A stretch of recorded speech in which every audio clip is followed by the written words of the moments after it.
few years ago, I remember thinking, I wish I could dance. I mean, wouldn't it be great? And it was something I'd wanted for a long period of time. It's something that got me excited when I thought about it, but I just didn't get round to it. And why is that? Why do we have these long-term goals that we just don't get round to? And it applies in all areas of life, across intellectuals, studying for exams, understanding new things, across physical, dance, woodworking, swimming, and relationships, our family, our friends, our significant others. In all of these areas, people have goals that they want to do but don't get round to. Here I'm going to give 3 simple tools to try and get us to do just that. But first, I want each of you to take a goal from your life and hold it in your head as we go through the talk. Make it something that you've wanted for a long period of time. Make it something that gets you excited when you think about having achieved it. Okay, turning goals into reality. The first tool is to realize that what determines a lot of our behavior is what we see as the expectations of those who are important to us. And this is really clear in schools. If the climate of the classroom is such that learning is seen as unacceptable, it's not going to happen. But it's just as true in our everyday lives. If one person in your friendship group becomes obese, your likelihood goes up more than 50%. If you subtly imply casual sex to some male students, they're much more likely to help a woman in need. And the same is true of implying financial gain too. Obesity, lust, greed, who you spend time around is really important. Now, I'm not saying abandon your friends. Far from it. I'm saying spend more time around the people who inspire you, those who encourage you to do the things you want to do. Imagine you want to write a book. You've wanted it for a long period of time, you haven't got round to it. But you realize that one friend, when you see them, and you don't see them often, you get excited. You get talking about it, and it rekindles that interest. That's a perfect bright spot. That's the perfect thing to encourage you to do what's needed.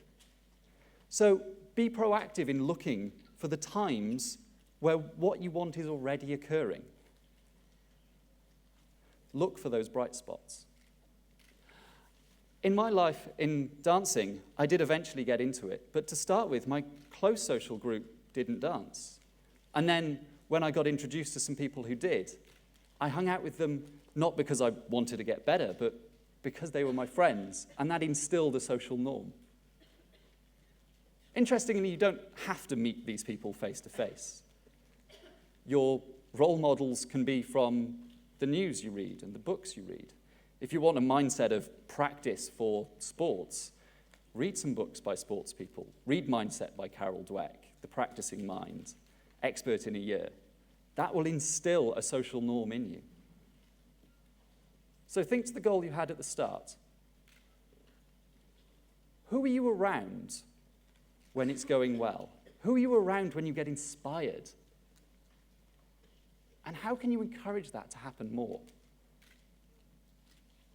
That's the first tool. Realize how important the people who you spend time around is, and proactively encourage bright spots. The second tool is called mental contrasting, and it's all about forming a strong mental link between what it would be like to succeed and what the challenges are. It goes like this. I wish I could dance. I mean, wouldn't it be great? I'd have a new social group. I'd be going out. I'd be learning something new. I'd learn how to play with music. But it would be difficult. I mean, I've got to find a place to practice. I've got to learn something as a beginner, and that's always difficult. But it would be worth it. And wouldn't it be great to try something that is not only social, but it's physical and active and intellectual all at once? But there are a lot of challenges. I know that if I was to go in the evenings, there's times where I just don't feel like going out. But overall, I want to do this. Okay, so what did I do there? Firstly, I got excited. I thought of what it would be like to have already achieved it. I thought of how that would feel, what that would enable me to do. Then I got real. I went, what are the tasks I've got to do to achieve this? What are the difficulties? And not just the, I have to do this thing, but also, I said learning something new is mentally difficult. Now, I'm not trying to solve things here. I'm just trying to form that strong link so that when you come to do them, you're aware of why you're doing it and you're aware of what it leads to. You have a strong expectation. So that's the mental contrasting. Think to the goal you have. Do you get excited when you think about having achieved it? If you don't, maybe the goal's just not for you. Find something you do get excited about. This was done in a hospital setting, and those who were given this as a task, not only did they complete more of the things they were told to do, but of the ones they didn't complete, they told people sooner. Isn't that perfect? You realize when it's not worth it, and you can step away from them and spend more time completing the ones that are worthwhile. So go back to your goal. Do you get excited when you think about achieving it? And get real in terms of what's involved. What are the difficulties? Anticipate problems and form a strong link between those two. That's the second tool. So the first one was realize how important our social expectations are and proactively encourage the bright spots. The second tool was to form a strong mental link between what it would be like to succeed and what the challenges are. The third tool is probably my favorite. It's called implementation intentions, and it's probably best supported by research as well, of the three. Before I tell you what it is, I'll describe where it's been used. So it was used in a classroom setting. Everyone was told, over the Christmas period, you've got to write an essay. Half of them were just told that, and that group, only about a third of them did it. The other lot were told to use this technique. Over 70% did. 30%, 70%. It's been used for people who've had surgery who need to form the habit of doing physio. And that habit has caused their reduction in recovery times by huge amounts.